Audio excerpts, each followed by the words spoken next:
شنو يا زول؟ الموعد فين المنبه؟ ليه ما اشتغل المنبه؟ فين المنبه؟ فين التليفون؟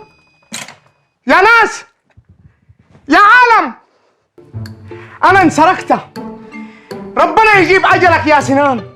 قلت لي فندق 5 نجوم، ده 5 لصوص. انا انسرقت. استهدي بالله وصلي على رسول الله. اللهم صل وسلم عليه. منك نتعلم. اسكت انت يا بجم يا وجه النحس. صلي على رسول الله يا استاذ، انا جاي اجيب لك العشاء. يا ناشر، الاستاذ عبد النور سرقوا تلفونه. شفت حد دخل غرفته؟ نو، من قال لك انهم سرقوا؟ جوالي ما موجود في الغرفة يا زول. يا استاذ عبد النور، الجوال حقك عندي. شنو؟ الجوال حقك عندي يا زول. انا ضبطت الجوال على موعد مهم، على الساعة 4. خلاص دحين ما مش مشكلة، عاد الساعة 9.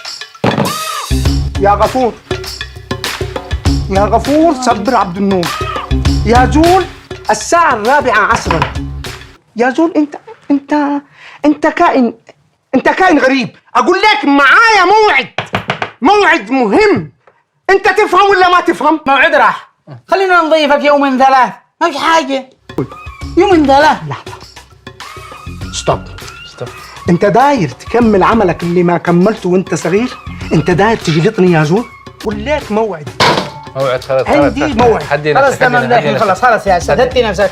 خلاص دحين صلي على رسول الله. نخرج انا وانت نشم هواء واعرفك على زملائي في المحطة. امشي منه. تمام، استنى انا انتظرك. امشي يا بجم. تمام مناصر، امشي. نشم هواء يهدي نفسك. امشي. ننتظر لك هناك. هذا استاذك؟ ها؟ لا استاذي. ايوه. لا حول ولا قوة الا بالله. دحين خروج تغير جو وكذا، وانت النفسيه، وان شاء الله انا عاد اتصل الان وتواصل مع سنن وعرف خبر. انا ما اغير جو مع الزول ده. تمام خلاص علي يا استاذ. تفهم؟ تمام خلاص.